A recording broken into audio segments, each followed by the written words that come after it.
এখন আমরা যে প্রবলেমটা সলভ করব এটা হচ্ছে ইন্টিগ্রেশন অফ 10x dx। তাহলে আমরা যেটা করতে পারি, এই 10x কে কি লেখা যায়, sin x by cos x, তাহলে আমরা এটাকে লিখতে পারি integration of sin x by cos x dx।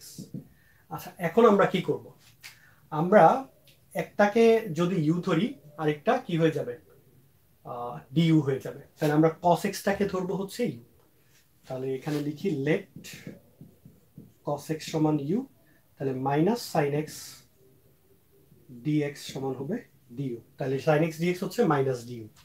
তাহলে আমরা এটাকে রিপ্লেস করে ফেলবো, এটা হয়ে যাবে 1/u, আর মাইনাসটা বাইরে দিয়ে দিলাম, sin x dx হচ্ছে du, তাহলে মাইনাস 1/u du, তাহলে হচ্ছে ln of u plus c। এবার ইউর মানটা আমরা বসে দিব, তাহলে হবে minus ln of cos x plus c। এটাই হচ্ছে অ্যান্সার। আশা করছি সবাই বুঝতে পারছো। আচ্ছা, আমরা চাইলে এই জায়গায় আরেকটা কাজ করতে পারবো, ঠিক আছে? আমি মাইনাসটা যদি তুলে দিতে চাই তাহলে আমি কিন্তু এটাকে লিখতে পারবো ln sec x plus c। So এটাও লেখা যাবে ln sec x plus c। So আমরা চাইলে এই জিনিসটাও অ্যান্সার হিসেবে লিখতে পারবো।